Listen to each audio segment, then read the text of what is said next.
I use a lot of the same basic skills and guidelines for circles that I use to start any drama class. So in a drama class, it comes under audience etiquette for my class rules. And so it is giving your focus to the speaker. And what does that look like? What does that sound like? So, for instance, having your face toward the person, you don't need to make eye contact, but being your face actually turned toward the speaker. Your body is centered in the circle as opposed to looking around for what somebody's doing over there or whatever the case may be. And obviously no distractions. No distractions, the most obvious one is devices, right? But there are many other ways that one can be distracted. One is staring out the window. Another is being too fascinated by somebody else who's trying to across the circle at you and the teacher's looking another way or whatever. So allowing other people to stay focused and being present. So actually listening, actively listening to what other people have said, to the point where when you're going around, I actually encourage people to say, for instance, I agree with so-and-so if they don't really feel that they have anything to add. Just that act means that they were paying attention to what so-and-so said. And sometimes you'll get a series, especially in my bridging class. I'll get a series of, I agree with so-and-so. I also agree with so-and-so. I also agree with so-and-so. And then you get, but that's just part of the process. You'll get to a point where people have more ownership for their own contributions, but allowing people to support one another that way, I guess. But it doesn't have to be, you are not alone in that circle. You are not entirely responsible for the content coming from your portion of the circle.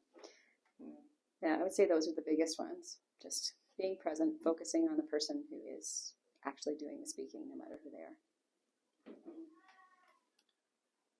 It's probably not generally super common to have like something to write on during circle, but when I'm doing circle of courage work, I really do like it.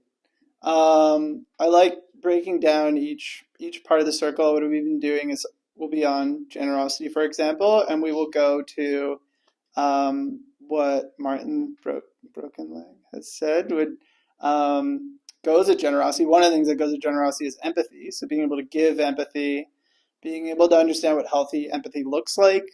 And so actually, just try to focus on maybe one big idea that we can go deeper with. So like something simple so we can all go deep into our own memories and our own place in thinking about what that is and what it looks like.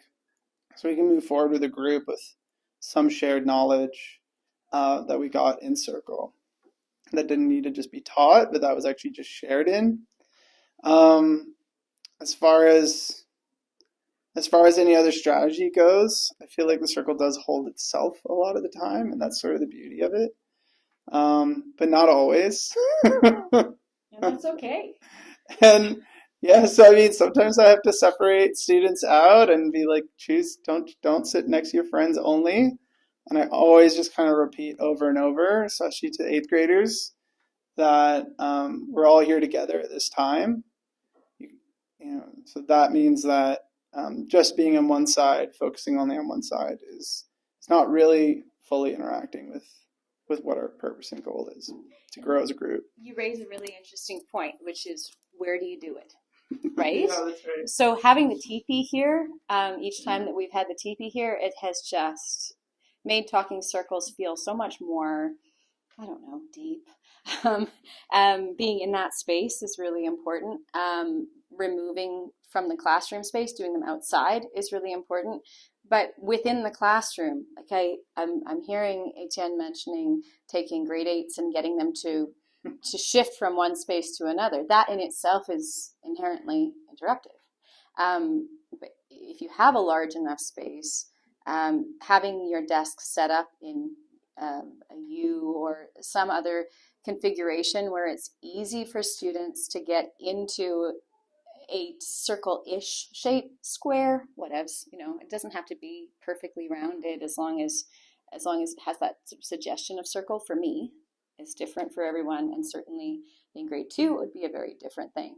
But not having that transition be quite so physical, but more mental and emotional, for senior classes, for senior grades, I find is more useful. When I get students to move their chairs, they are just as, I guess, respectful and so on within the space, but there's almost this resentment, this, why do we have to do this when we could just X, Y, Z? So listening to, taking suggestions from students about how circle should go, doing check-ins.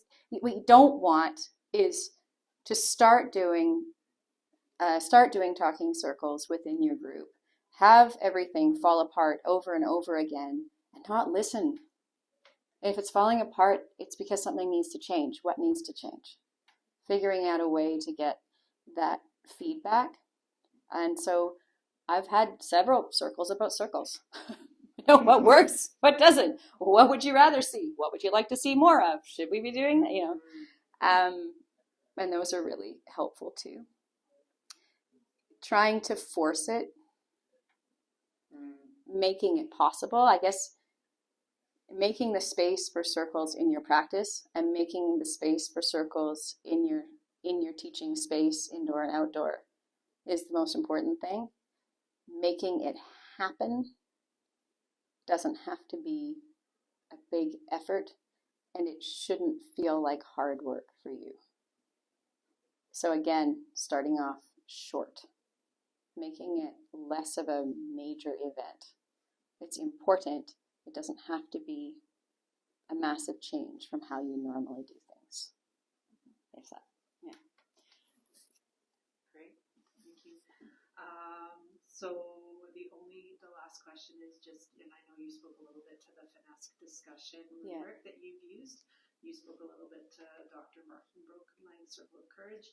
Are there any other resources that you call on? You spoke of knowledge holders and what you've learned from knowledge holders, of the land, of being in the TP as resources. Are there other resources that you want to mention?